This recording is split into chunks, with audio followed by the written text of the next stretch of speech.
It's day number 6. Did you remember the peppermint stick for Old St. Nick? All right, welcome back. This is day number 6, December 6th, for Costco's Brewer's Advent Calendar from the original Kalea. We're going to be taking a look at number 6 today. Yesterday was a Bock, a nice dark beer, but most of the other beers have been lagers. So we're going to take a look at number 6 today. It is second from the top if you're following along at home, second from the left. We're going to be wiping out the second row today. That's where we're at right now. So let's take a look at number 6. I'm not going to lay it down today because it seems like you can pull them out easier when you just keep the box up. So what do we got for number 6? All right, we've got from Herrenbrau.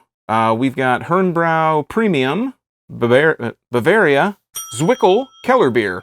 And this is unfiltered. I can read that. I can read that in English. This is a beer. It's brewed by Herrenbrau in Ingolstadt, Germany, and it's 5% alcohol by volume. Now, if I remember correctly, Keller beers are lagers. I could be wrong on that. The last time I had a Keller beer was last year. So let's go ahead and we're going to crack this can. We're going to put a nose on it. This expires in May 2023, which has been pretty much the norm for the last probably, I don't know, 3 beers or so at this point. So let's go ahead and crack it. We're going to put a nose on it. I'm expecting this to be light in color, but let's put a nose on it. Again, not much aroma from the can. I am not detecting any type of oxidation, so that's a good thing. Let's go ahead and pour it. Pretty light. Not as light as some of the previous lagers have been, but it's pretty light nonetheless. Let's go ahead and just pour it down the gullet here, and we'll let that gas and head escape there. And there we go. It's got a nice kind of green and silver and white kind of label here. It is very hard to read when it says the Herrenbrau part here because it's gold on silver with white in between, so it's really difficult to see what it actually says.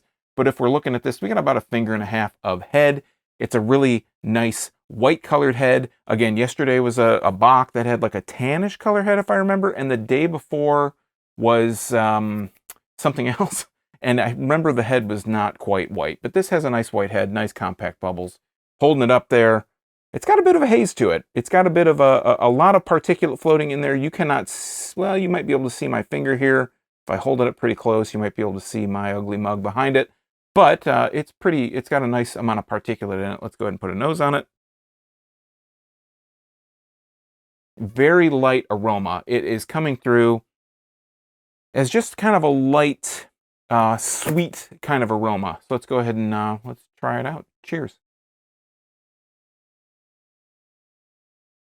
Mouthfeel on this one is quite crisp, but the flavor is pretty exciting. Let me take another drink. I wanted to talk about it, but I had to talk about the mouthfeel. It's just kind of how I'm wired. But let's talk about the flavor here.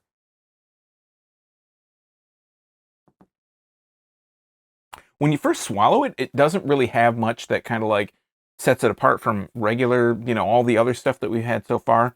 It kind of falls in line at first, but then after the swallow hits the back of your tongue, hits the back taste buds, you really get a nice pop of sweetness. It's got a nice kind of bright sweetness. It's not overpoweringly sweet.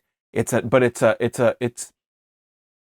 stronger sweetness, but it's like a slow wave of sweetness, right? It's a slow cascade of sweetness. Then it kind of hits you all at once and then it just dissipates. Has a bit of a dryness after that, but it's not super dry. It's not like, it doesn't make your tongue feel like you need to take another drink immediately because it kind of sits on there a little bit, but it dries out.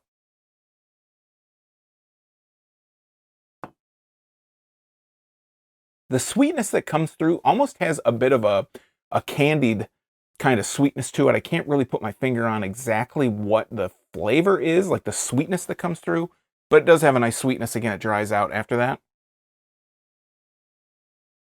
I think I got to make a mental note or maybe a note somewhere else to say like, let's seek out some Keller beers because this is pretty good. I want to say this is like one of the bigger surprises. I wasn't expecting when I saw, I'm like, oh, Keller beer, okay, whatever, in my mind as I look at it. But drinking this, it's actually, it's pretty tasty. I rather enjoy it. It's got that kind of subtle character to it. Like I said at the beginning, there's not a whole lot of flavor that comes through, but that pop of sweetness that kind of pokes through and just kind of, it's surprising, you know, it kind of catches you off guard a little bit. So that has been Herrenbrau Premium Bavaria Zwickel Keller Beer.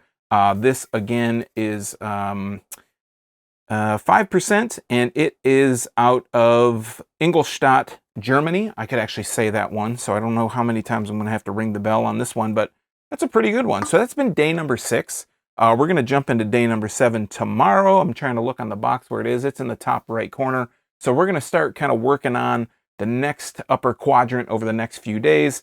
You know, maybe number 8's in row 3, so whatever. But anyways, this has been day number, what did I say? Today was day number 6, December 6th. It's all a blur, folks. So anyways, until tomorrow, I'm Sean from Draft Therapy. Thanks for stopping by. Remember, drink craft beer, support your local breweries wherever they may be. These guys are in Germany. Until next time, don't forget to treat yourself to a little Draft Therapy. See you tomorrow on December 7th. Cheers.